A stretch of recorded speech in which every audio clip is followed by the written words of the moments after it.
I think so.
This is NASA TV.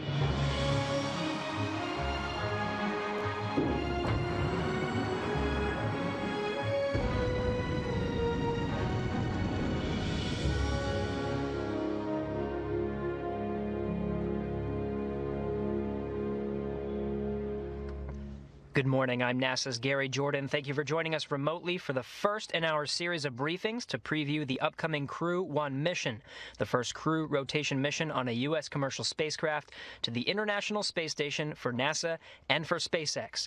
This briefing will kick off today's agenda with updates from leadership representing both NASA and SpaceX. Joining our esteemed panel, coming from NASA's headquarters in Washington, we have NASA Administrator Jim Bridenstine and Kathy Leaders, Associate Administrator for NASA's Human Exploration and Operations Mission Directorate. Representing SpaceX from Hawthorne, California, we welcome Hans Königsmann, Vice President of Build and Flight Reliability. We'll first start with some opening comments from each of our briefers before opening it up for questions. We'll be taking questions on our phone bridge as well as on our social media platforms. If you're on the phone, please press *1 to add your name to our queue and ask a question. If you're on social media, use the hashtag AskNASA. We'll begin with initial remarks from Administrator Jim Bridenstine. Gary, I think everybody knows we are now in this new era of human spaceflight where NASA is a customer, not the owner and operator of the hardware, and so that's very exciting. What's exciting about this upcoming mission is that we are actually going to fly a certified Crew Dragon, and the idea that we're going from a test vehicle, which was what we flew on DM2, to now a certified crew vehicle for regular rotation of flights This is another milestone, a critical milestone in the development of our ability to launch American astronauts on American rockets from American soil now sustainably. So these are very exciting times. A couple of things that make this mission even more exciting. Number one, we're going to have an international partner with us on this very first crew mission. Soichi-san from Japan. He's, of course, a veteran astronaut. He's done amazing work on the International Space Station already, and now he's going to go back with us again this time on an American rocket. The other big thing is we're actually increasing the capacity to do research on the International Space Station. So when we increase the number of astronauts on board, we're going to be able to get 3 times as much science done and 3 times as much technology development complete. And all of that is critically important for our Artemis program and eventually our Mars program. So as we develop Moon to Mars, we're going to be using low Earth orbit to test all of these capabilities and technologies, ultimately to create a sustainable return to the Moon and then take all of that knowledge onto Mars. So this particular mission is another critical milestone. We're very excited about it. And of course, we've got a great panel today to discuss these and other things. So thank you, Gary, and I'll look forward to answering questions a little later on. Thank you, Administrator. We'll now hand it over to Kathy Leaders. Thank you so much. I always hate to follow Jim because he does such a great job. So I wanted to kind of emphasize that, as Jim had mentioned, this is a great milestone for us. It's a culmination of many, many years of work with NASA and SpaceX. And there's a lot of folks out there that have contributed to us getting where we are today. And I really would like to thank the team that has gotten us here. A tremendous amount of work. And obviously, for my past job, this means a lot, but I'm really looking forward to, in my new role, continuing to see the success of this commercial crew program. As I was able to, for the first time, I think, actually provide breaking news last night that we're moving towards the launch being on October 31st, a nice Halloween launch. Moving towards this, the team's been carefully laying out planning, working through the sequence of the timing of a Soyuz arrival. It's a very busy October for us. Soyuz arrival, getting everything ready, and then obviously getting ready for Crew 1. We're very excited to be heading into our operational missions. This is a culmination of a dream of us to have commercial crew rotation seats up on station, and looking forward to many more to come. Thank you, Kathy. Now we'll hand it over to Hans Koenigsmann from SpaceX. Yeah, good morning. I'm honored to be here with my NASA colleagues, and I would like to thank them for working with us and entrusting us flying NASA astronauts to the International Space Station on the Crew Dragon first operational mission. As has been mentioned, we are targeting right now the October 31st. It's very early in the morning. It's 2:40. It's actually still the October 30 in California. For this particular launch, we're happy to support NASA in any schedule that they need, and we will use the additional time to review things, build records, whatever we have, over and over again until we're really sure that we are safe to fly. In general, we will fly when we are ready to fly. That's been our promise all the time, and that's what we did in the last mission. For the past year and working closely with NASA, we have been super busy and had a couple missions that got us to this point in time here. We launched 2 CRS missions, among them the last Dragon 1 resupply mission, and Dragon, just to remind everybody, has been in service by now for 10 years, which seems incredible. And it's been such a remarkable and successful program. It helped us develop, our capability on both building spacecraft, operating spacecraft, and last not least, working with NASA and working with the International Space Station. It's all been super exciting and very important. We really like to thank NASA for all their support throughout the company's history and getting us to this point. Then we also did a in-flight escape demonstration in January. And then, of course, if you recall, in May this year, we launched the Demo 2 mission and returned human spaceflight to the United States for the first time since 9 years. It was an amazing mission, and it was an incredible honor to fly Bob and Doug. And I do have a quick Demo 2 video recap for you.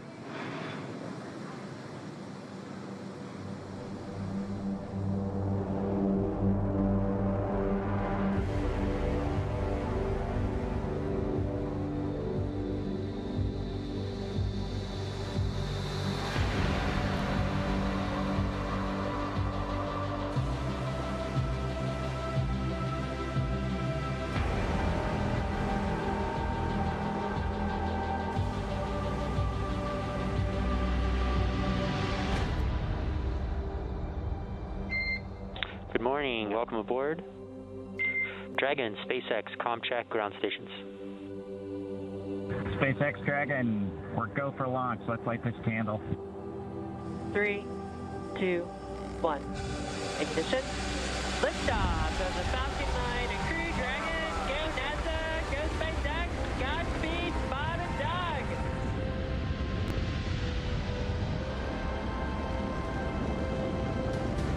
On behalf of the entire launch team, thanks for flying with Falcon 9 today. We hope you enjoyed the ride and wish you a great mission. We would like to welcome you aboard Capsule Endeavor. We do have a friend on board with us, Trimmer, the Apatosaurus. I think I was requested to do a backflip. Good night, Megan and Theo. And Karen and Jack.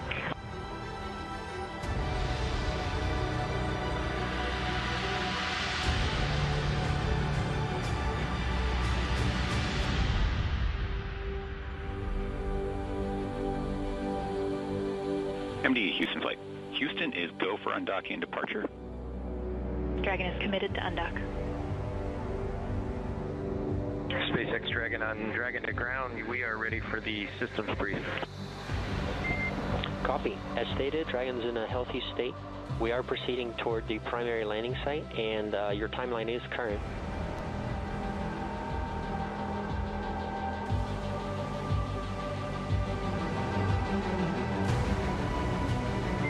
Visual, 2 drogues out.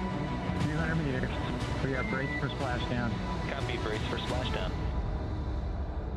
Endeavor, on behalf of the SpaceX and NASA teams, welcome back to planet Earth, and thanks for flying SpaceX.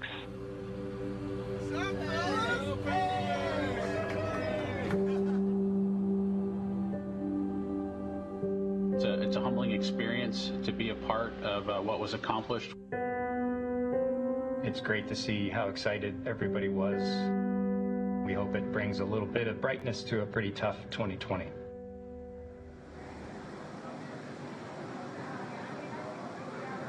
Yeah, I couldn't agree more with that.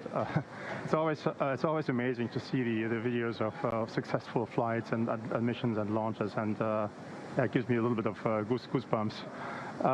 Anyways, Demo 2 was extremely clean for an inaugural mission. Bob and Doug gave us great feedback, and basically on everything from the ground supply all the way to the spacecraft itself, and it was a long way to get to the point, but I really feel like we did it safely and reliably, and built a great spacecraft, and they tested it very well during the first mission. So there's always lessons learned, and in this particular case, we learned a couple lessons. One of them is related to the heat shield.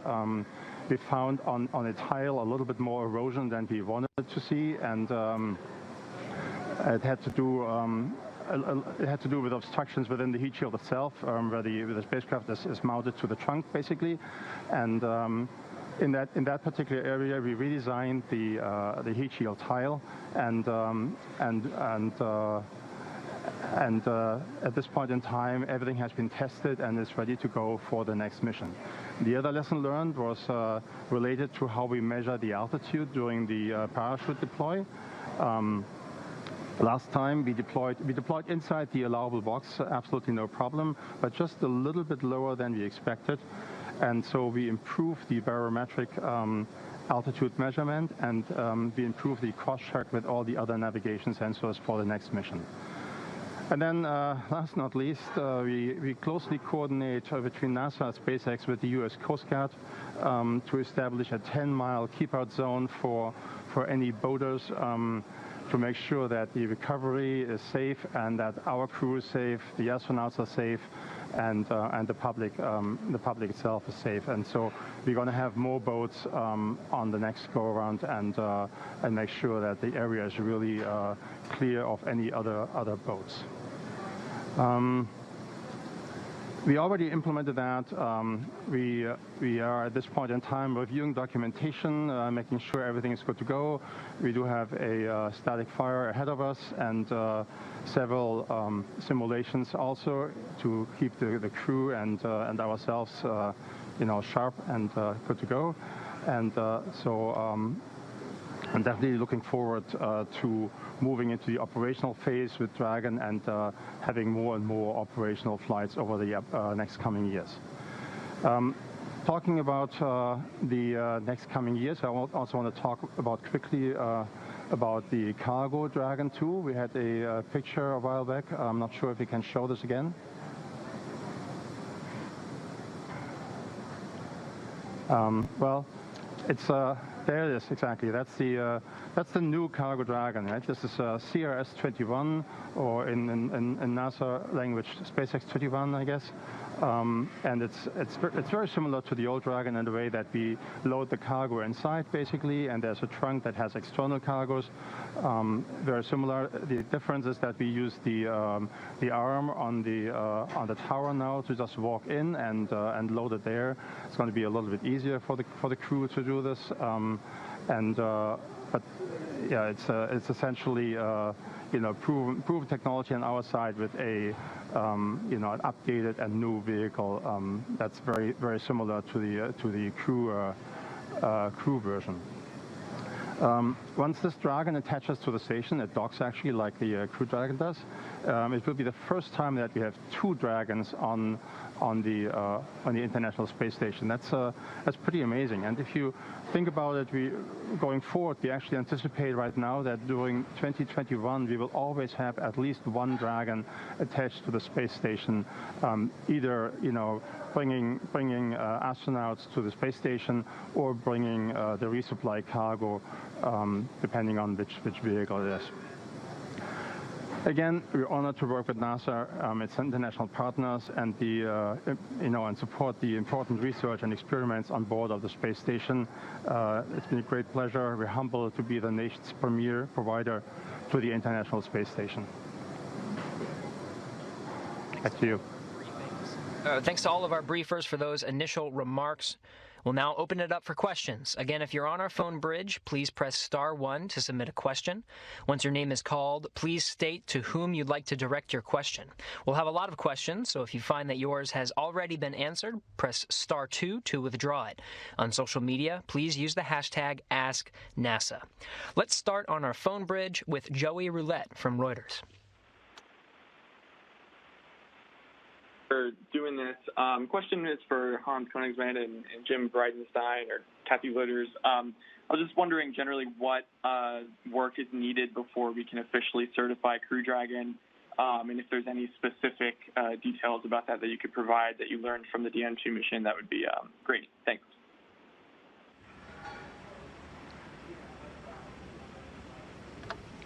Jim Bridenstine, why don't we start with you? Yeah, so I'll defer this to Kathy. I know it was her program until I pulled her up to headquarters to run the entire human exploration program. So Kathy, I'll defer to you. Yeah, I think the major work is in a couple of different areas. One is in updating the design in the two areas that Hans already mentioned, which is some very localized upgrades of the TPS and those attach points. And I know in the press conference following this, Steve Stitch, even though I hate the fact that he gets to do this, I'm sure he'll talk about it a whole bunch. So, but, obviously we had to update that certification. We did a demo flight to learn. And so we found out that in those particular locations, we'd like to have an updated design. And so the new work is focused in that area.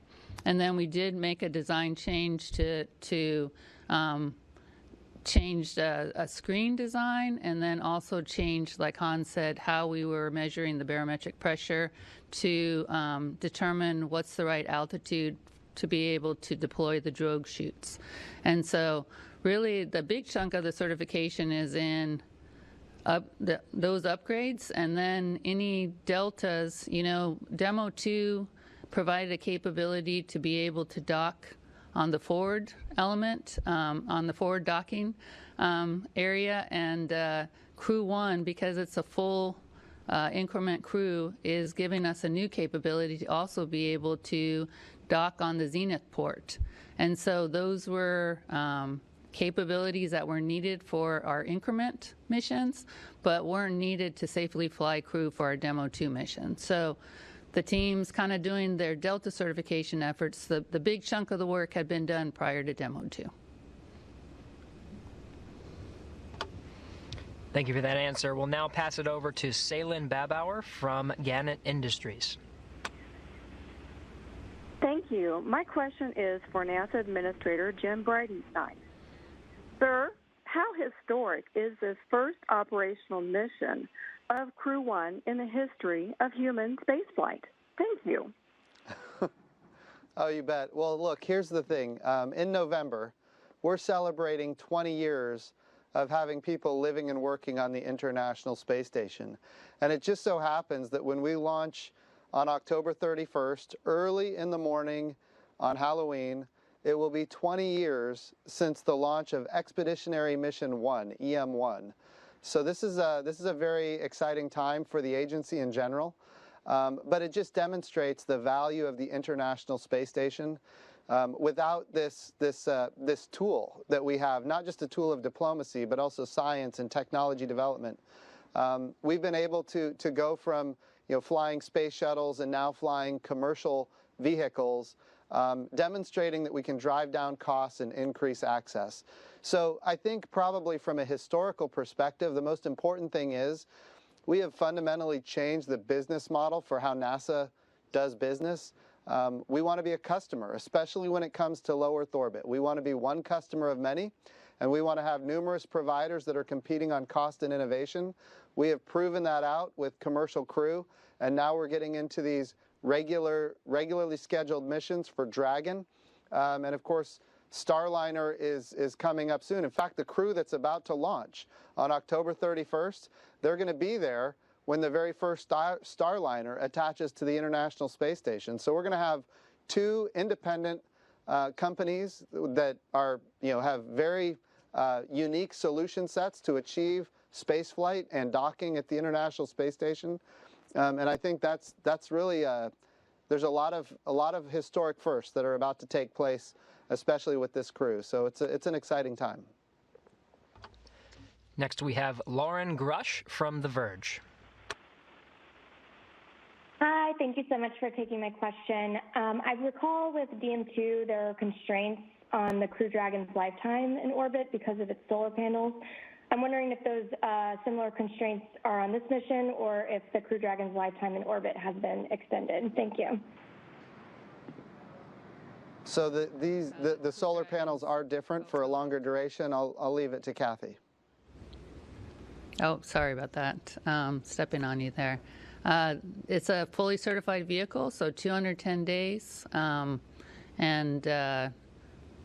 So as Jim said, there's an upgraded solar panel design, and so every aspect of the vehicle is 210 days.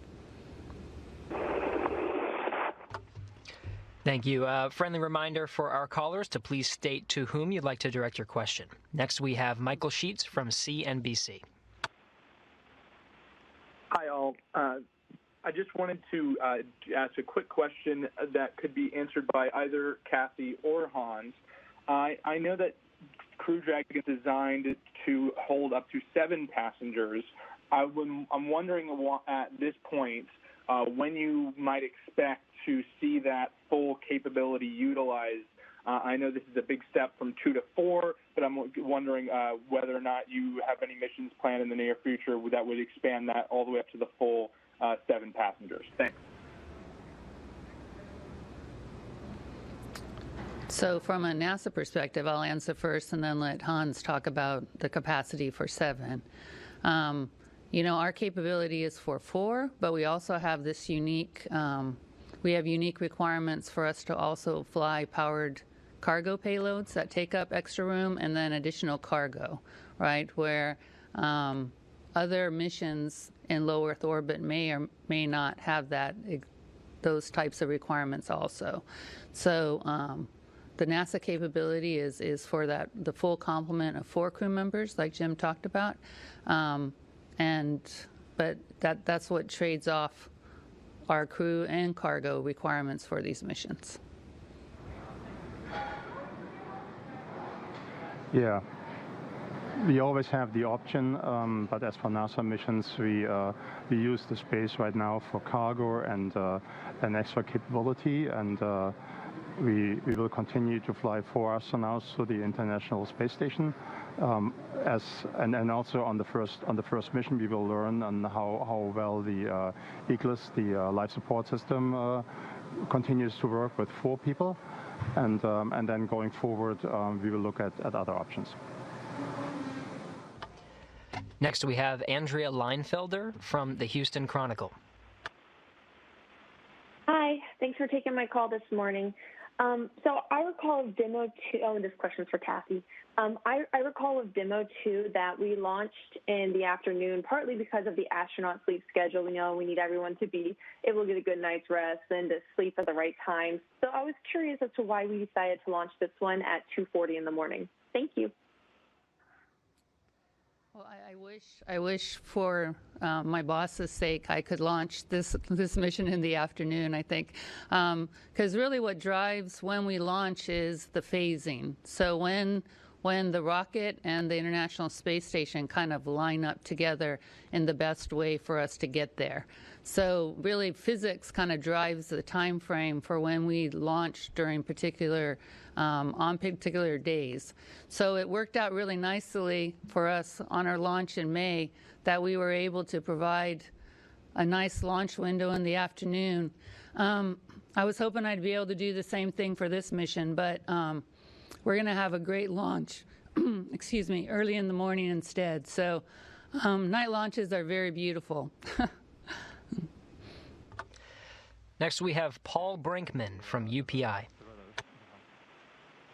Yeah, hello. Thanks for doing this. I guess my question is for Hans, or actually about the four-person capacity. I'm just wondering if you could kind of go through how egress of the capsule will work. And I'm also wondering if anybody there knows whether this is the first time in history that a capsule will carry 4 people.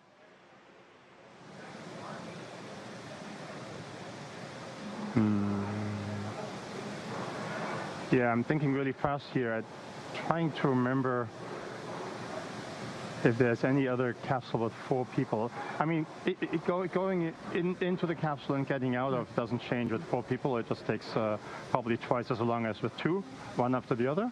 And we have a crew that supports the astronauts on how they settle in their seats and make sure they're all buckled up and comfortable. And so I don't see any changes here. And also, if you keep in mind, Dragon is relatively roomy for a space capsule for 2 people and also for 4 people. You can still walk around there a little bit. So I don't anticipate any space constraints with 4 people at this point in time. And regarding your question for four people in a capsule, I think you're right, but I'm not sure. I would say from the American perspective, you had Gemini, Mercury, Apollo. None of them had 4. You had the space shuttle, which was not a capsule, and now we're back to the capsule model. I would have to say, from an American perspective, I'm pretty sure that this is the first time we've launched 4 in a capsule. And I think that's probably true for our international partners as well and others around the world. One of the things we did on Demo 2 to make sure that this design was certified was we actually did an on-orbit checkout where we, even though Bob and Doug flew up, we actually went and put 4 crew in the capsule on orbit and did all the operations and made sure that we could meet all of our requirements, which also include like being able to get out in 90 seconds and a bunch of other requirements too to make sure that we can live and work and safely operate the capsule with 4 crew members. Next, we have Stephen Clark from Spaceflight Now. Hi, thank you for taking my question. Stephen Clark from Spaceflight Now. For Kathy Lueders or Jim Bridenstine, I know the plan going into commercial crew was to have mixed crews on U.S. and Russian spacecraft, like a Russian cosmonaut on all U.S. crew missions and a NASA crew member on all Soyuz missions through a barter agreement. That doesn't seem to be happening, at least with these first few operational Crew Dragon missions. Crew 1 and Crew 2 doesn't have a Russian cosmonaut. So just wondering if you can update me on securing an agreement for mixed crews on future crew launches, both U.S. and Russian, beyond the seat you have secured for the Soyuz next month. Thanks.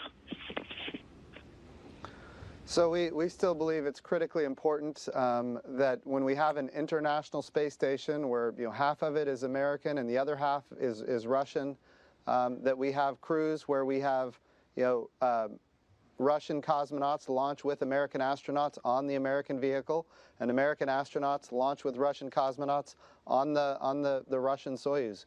We think that's critically important. I know our partners over at Russia also believe that is important, and I know that we're working towards that between our 2 agencies day in and day out.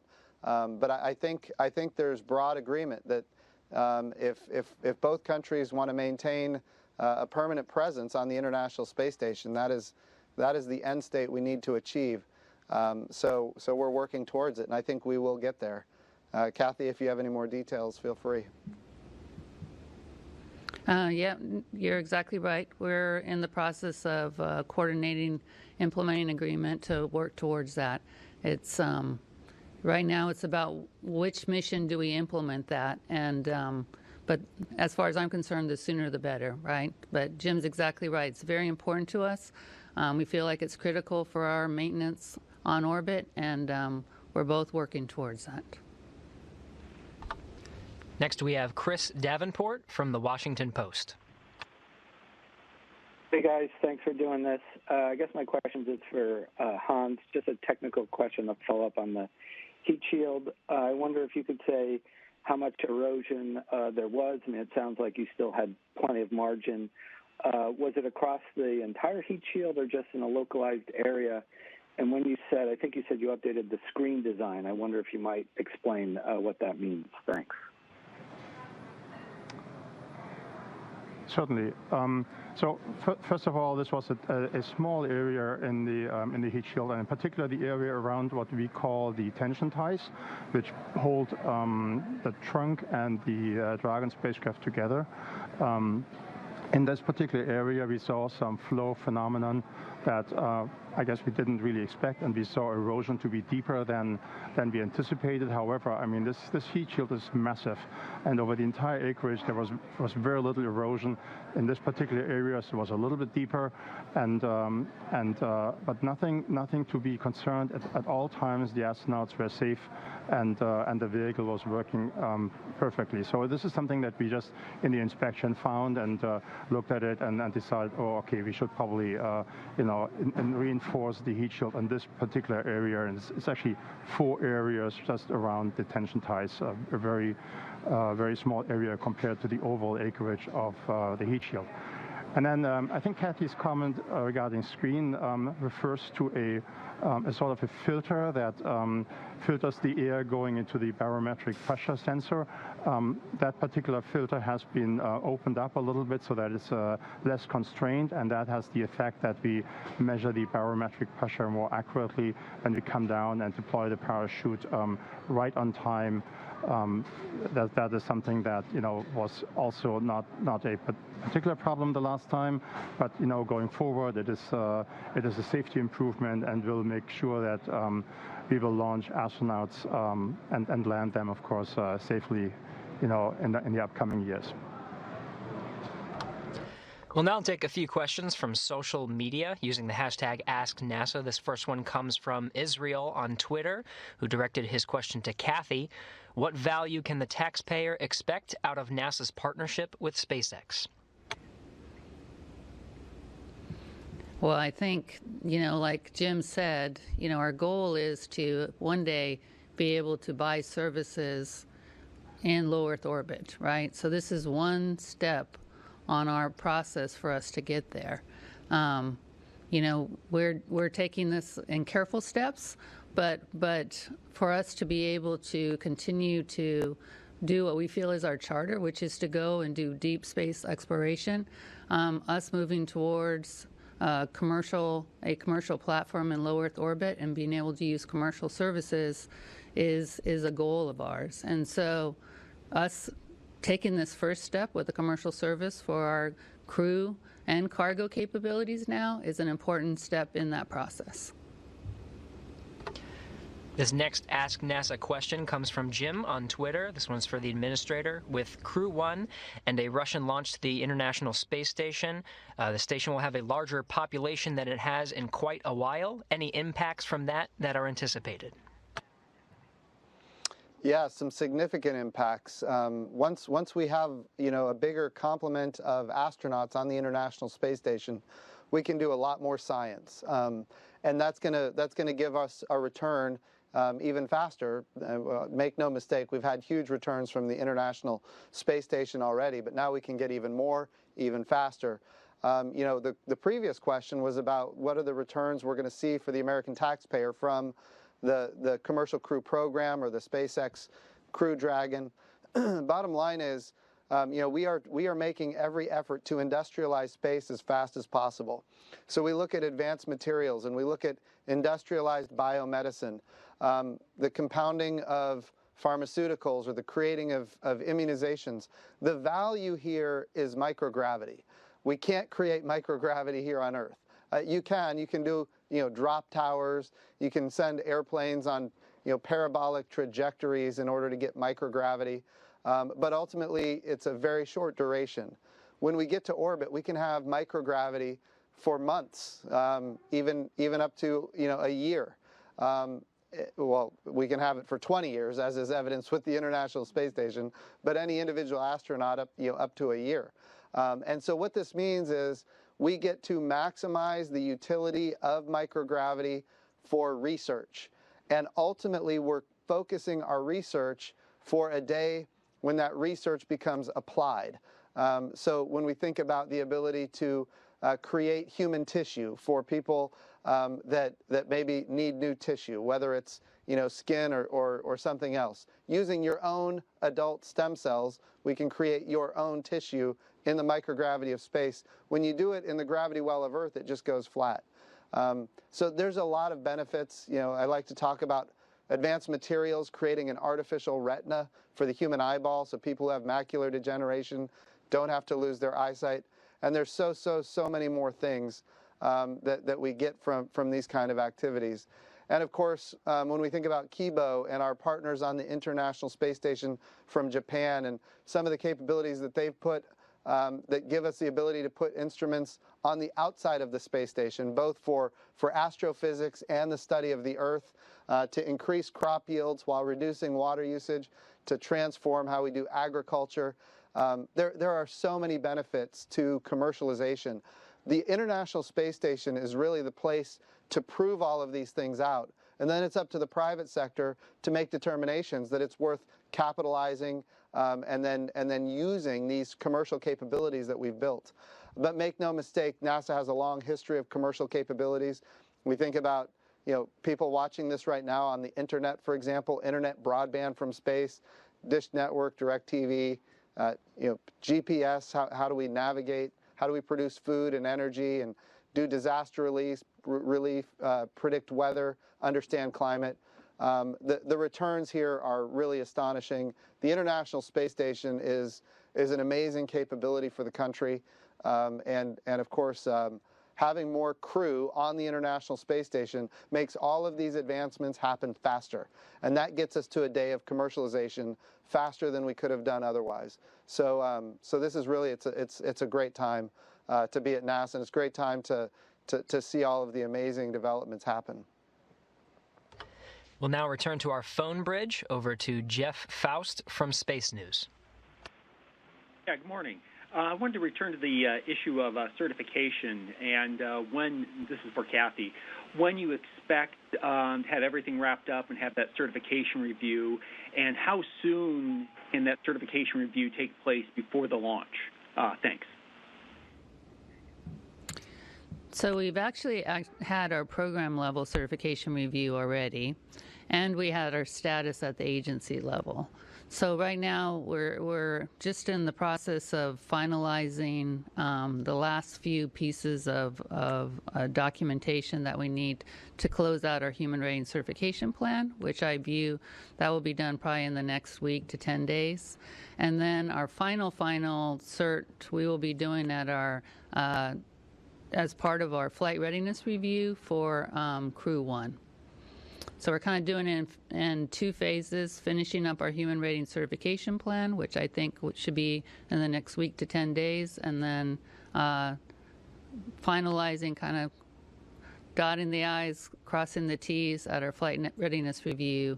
That will be coming up about a week before we go into Crew 1. Next, we have Eric Berger from Ars Technica. Yeah, hi. Thanks very much for doing this. My question is about commercial space. I think all of you are true believers. Hans and Kathy, obviously you guys have been doing this for a long time. Jim, I think everyone on the phone could chant along with NASA wants to be one of many, many customers. But I'd like to know whether, Jim, in the 4 months since Demo 2, you've seen a shift from the non-believers in commercial space, so the skeptics who maybe thought commercial space wasn't up to the task. Have you seen any signs that sort of, maybe more people are realizing the potential here? Absolutely. I can tell you that the enthusiasm for what happened on Demo 2 was extremely robust among people within the U.S. government, of course, among members of Congress that fund NASA's budgets, but but that enthusiasm was not just in the government. It was also nationwide. I mean, the entire world watched and was in awe of the accomplishment. So I do believe that there is a very robust. There's a lot of support for these capabilities, and so yeah, I think it's as strong now as it's ever been. I think some of the doubters have maybe been made to not doubt so much because it has now happened. But I also think, look, commercial crew was really the second part. We were resupplying the International Space Station commercially with Northrop Grumman and SpaceX ahead of that. So the next big thing, Eric, and I know you know this, the next big thing is commercial habitation apart from the International Space Station, which is something that we need members of Congress to be willing to fund. We've put it in the budget request every year, and it never gets funded at the level that is necessary to achieve the end states. Here's what we know, Eric. There's going to come a day in the future when the International Space Station is going to have to end. We don't like to think about it because we really, really love the International Space Station. But we also do have to think about the fact that 20 years is a long time, and it can't last forever. We have to be making the investments right now today so that we don't have a gap in low Earth orbit. That's what's been lacking. We haven't had the investment necessary to guarantee that we don't have a gap in low Earth orbit. And it's critically important that we make those investments. And I think right now more than ever, we do have those believers that you're talking about. They are willing to step up to the plate and fund the budget request at the level necessary to eventually, get commercial habitation so that there will be no gap. And that's one of the things that we're working on every day to make sure that there is no gap. Next is Marcia Dunn from the Associated Press. Yes, hi. This question is for Hans, please. I think when people hear certified and operational for this upcoming flight, many, at least in the public, are going to think that all of a sudden Dragon flight for humans is routine. if you will, in that kind of phrasing, got NASA in trouble in the shuttle program. How do you look at this as routine now that you've got one under your belt? And also, do you feel a lot of the pressure is off now that you had a successful test flight on this vehicle? Thanks. Well, that's a great question, actually. And honestly, I don't feel that this is over at all. I feel like we need to actually step it up. The transition from a test vehicle to an operational vehicle to a production vehicle is very difficult. Getting this, in an operational phase that is safe and has all the scrutiny and the rigor of human spaceflight is a lot of work and very, very difficult in itself. So I feel like we actually and we responded that way within SpaceX. We stepped it up. We do more reviews than ever. We pay incredibly scrutiny to the flight data of Demo 2. And there's a huge effort going on to make sure that both Falcon 9 and then also Dragon is safe for all the future missions and can actually stand up for this huge task of supplying the station both with cargo and also bringing astronauts up and down. It's a great responsibility, and we like I said earlier, we're honored by this, but it's also at least I personally feel that it weighs on me, and we have to work harder to make this work safely.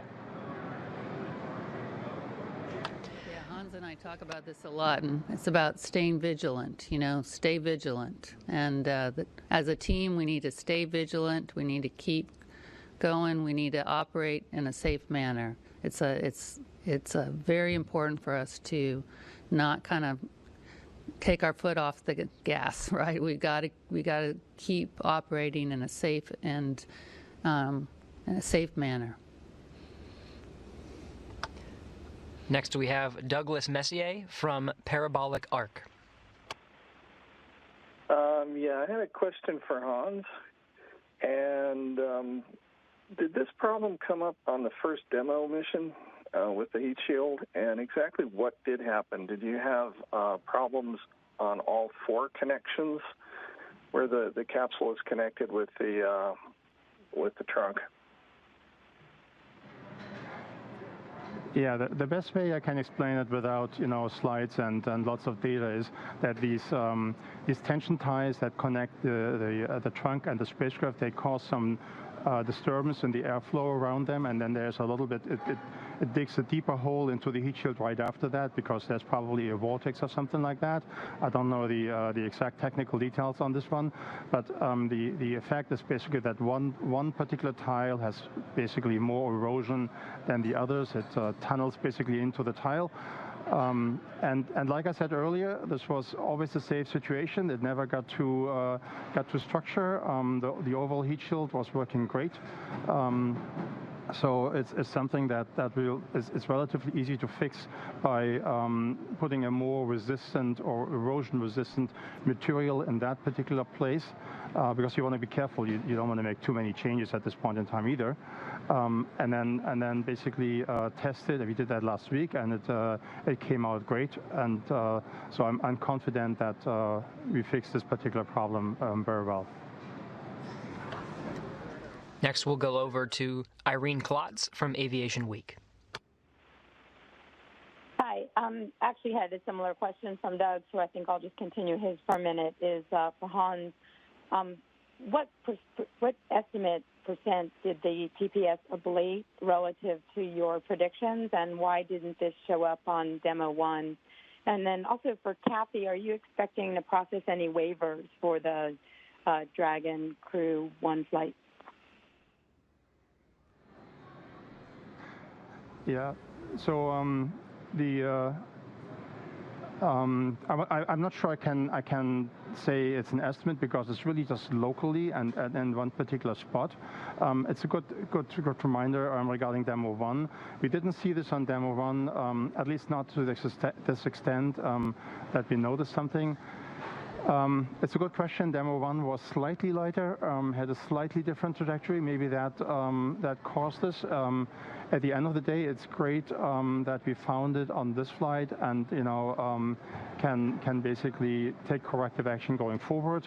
And also, like I said, this was not an unsafe situation at all. This is just something that we observed and then basically changed to make sure that nothing bad will ever happen. So that's like I said on demo 1. If you look at it with hindsight, you might see some erosion, but honestly, it's not very visible there. And Irene, I do not know the final count for the waivers, so I would maybe hold that question and ask that question of Steve Stitch. Next, we have Rachel Joy from Florida Today. Hey there, this question is for Bridenstine. Back during Demo 2, due to COVID-19, you asked that launch spectators and visitors not visit the Space Coast to watch the launch. Here we are 5 months later. What is NASA's approach or messaging for launch spectators for this historic launch? Thank you. Yeah, so we have to remember that even though we suggested for Demo 2 people not come to the launch, it certainly didn't prevent them from coming. And there were massive crowds, outside of the Kennedy Space Center. So what we're asking people to do is follow CDC guidelines, to follow the guidelines from the state of Florida, and do what is necessary to keep safe. I mean, that's ultimately what our objective is. I will tell you that we are limiting the amount of visitors that can come onto the Kennedy Space Center. We have a lot of, as you're aware, we have a lot of very important missions coming up. My number one objective is to make sure that we don't have an outbreak at the Kennedy Space Center. We've been very successful keeping our people safe so far. We want to make sure that we keep them safe so that ultimately we can continue to do the mission of NASA and the United States of America. We'll now go over to Megan Bartles from Space.com. Hi, thanks so much for taking my question. This is Megan Bartels with Space.com with a question for, I think, Hans. You mentioned recently that the new heat shield design was tested last week. Could you talk a little bit more about what that process was and how closely it mimics what the capsule will undergo when the Crew 1 astronauts re-enter? Thanks. Yes, of course. So the test we do is it's called an ArcJet test, and it is in a NASA facility in Moffett.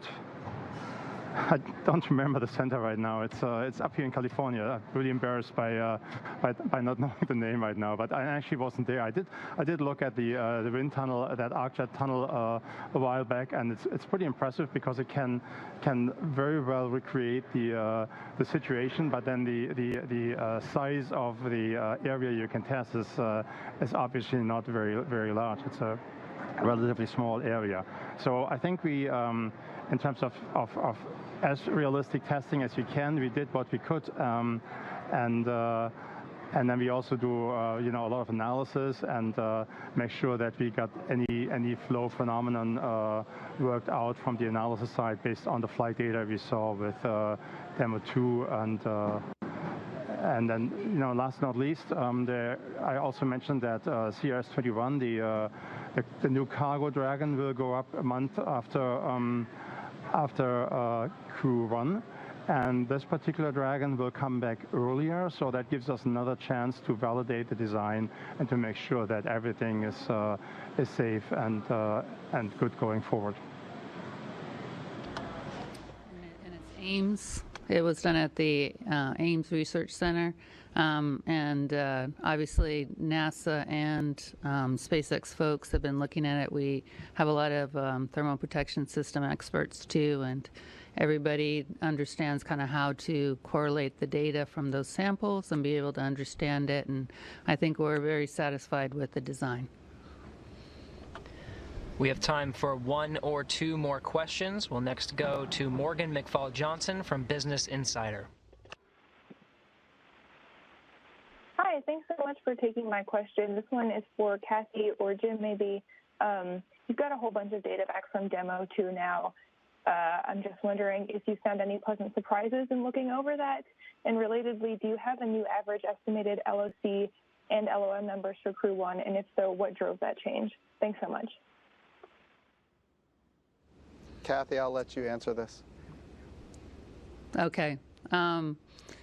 So the lock requirements that we had were design requirements, and so those are closed out. They'll be closed out during our certification phase. It's a design requirement over kind of the life of the program, and so all of SpaceX met. I think the final number was 1 in 276, and so met the NASA requirements for it.